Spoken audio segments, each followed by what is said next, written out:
इस press conference का विषय हम अडानी के हैं कौन। ये सवाल पूरा देश नरेंद्र मोदी जी से पूछ रहा है। पार्लियामेंट में राहुल गांधी जी के द्वारा उठाए हुए सवाल प्रोसेस के अंदर डिलीट कर दिए गए। हमारे अध्यक्ष खड़गे साहब द्वारा दिया गया भाषण को, उन बातों को डिलीट कर दिया गया। पार्लियामेंट से डिलीट होने का बहुमत उन लोगों के पास है, उस बहुमत से ये सवाल को खत्म नहीं कर सकते। ये सवाल देश का हर नागरिक कर रहा है, ये जानना चाह रहा है। हिडनबर्ग रिपोर्ट के बाद में जो इस रिपोर्ट के माध्यम से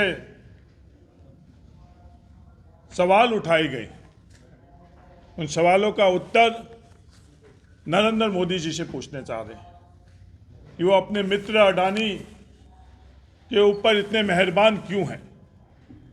ये जो देश की ताकत है, ये देश की ताकत देश के आम जनता के लिए इस्तेमाल करने के लिए देश के लोगों ने उनको सौंपी है, या अपने मित्र अडानी के लिए ये सौंपी। काला धन के बारे में बहुत बातें कर रहे थे। सरकार में आने से पहले उन लोगों, भारतीय जनता पार्टी और नरेंद्र मोदी जी ने यहां तक बोला कि काला धन देश में लेकर आएंगे, 15 से 20 लाख रुपए प्रत्येक नागरिक को देश को काला धन देंगे हम लोग। पर आज 9 साल बाद स्थितियां क्या हुई भी है।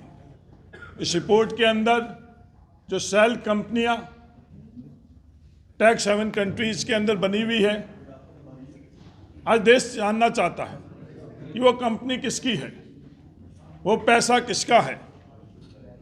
उस कंपनी के माध्यम से जो पैसा आया है, वो पैसा है किसका, वो काला धन है किसका। ये सवाल देश पूछ रहा है। आज स्विस बैंक की जो रिपोर्ट 14 वर्ष के अंदर सबसे ज्यादा अगर पैसा बढ़ा है तो स्विस बैंक के अंदर इस वक्त बढ़ा हुआ है। लगभग 30,000 करोड़ रुपए स्विस बैंक के अकाउंट में स्विस फेडरल बैंक ने खुद ने जो अपना वार्षिक आंकड़े देते हैं वो बात का खुलासा किया। हम लोगों की मांग है कि ये जेपीसी के माध्यम से ये जांच होनी चाहिए। नरेंद्र मोदी जी और केंद्र सरकार भारतीय जनता पार्टी ये जेपीसी क्यों नहीं करवा रही। जेपीसी के माध्यम से देश जानना चाहता है कि ये जो घोटाला किया है, यह अवैध पैसा, काला धन अडानी समूह के अंदर आया है, ये किसका काला धन है। नरेंद्र मोदी जी ईडी, सीबीआई के माध्यम से अपने राजनीतिक प्रतिद्वंदी और जो उनसे सहमत नहीं है उनको दबा रहे हैं, और उसी ईडी और सीबीआई जैसी संस्थाओं से अपने मित्र अडानी की मदद कर रहे हैं। क्या यह जायज है? यह देश जानना चाहता है।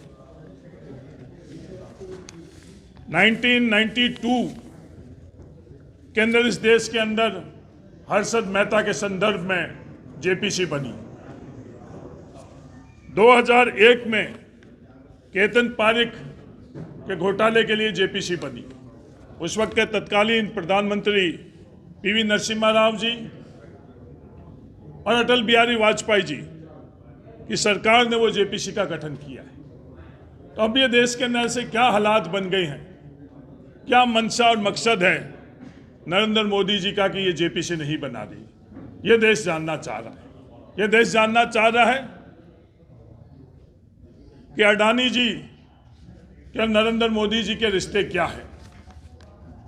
क्या ये देश का हक और अधिकार नहीं है? जो ये धोखाधड़ी हुई है, उसमें सेबी जैसे संस्थाएं चुप क्यों है? सेबी संस्था का रोल जो है अडानी के प्रकरण के अंदर, वो कार्य जो उनको करना चाहिए वो कर रहे हैं या नहीं कर रहे हैं, जब ये सवाल आता है तो उत्तर मिलता है कि वो मौन है। ये मौन रहना क्या देशवासियों के हित में है? 24 जनवरी से 15 फरवरी 2023 के बीच में अडानी के जो शेयर में गिरावट आई है 10,50,000 रुपए की, वो शेयर में गिरावट के क्या कारण है? जो ये संस्थाएं है, चाहे सेबी है, चाहे फाइनेंस मिनिस्ट्री की दूसरी संस्थाएं है, ये जांच क्यों नहीं कर रही है? जो ये गिरावट हुई है उससे आम जनता, देश के आम लोगों पर सीधा असर पड़ा है। देश में जो 30 करोड़ LIC के जो पॉलिसी धारक हैं, उनका पैसा नरेंद्र मोदी जी की सरकार ने अपने मित्र अडानी जी के कंपनियों में लगाया। वो पैसा उनकी खरी कमाई का पैसा जो लगा हुआ था, 30 सितंबर को वो पैसा 83,000 करोड़ के मूल्य का था और वो पैसा 15 फरवरी को घटकर 39,000 करोड़ का हुआ। यानी 44,000 करोड़ रुपए देश के आम LIC के पॉलिसी धारकों का जो लुटाया गया है अपने मित्र के लिए, क्या ये जायज़ है, क्या नाजायज़ है? और अगर नाजायज़ है तो उनके खिलाफ कार्रवाई क्यों नहीं हो रही? ये कहानी यहाँ तक नहीं रुकती है। अपने मित्र अडानी जी जब FPO लेकर आते हैं, शेयरों के अंदर गिरावट लगातार रहती है।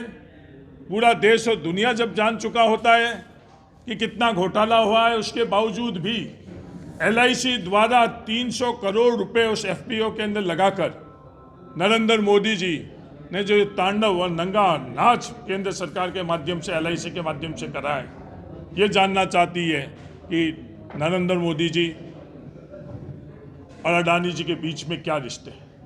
टेक वन अब आपके WhatsApp पर। WhatsApp करिए hi 9728253663 पर।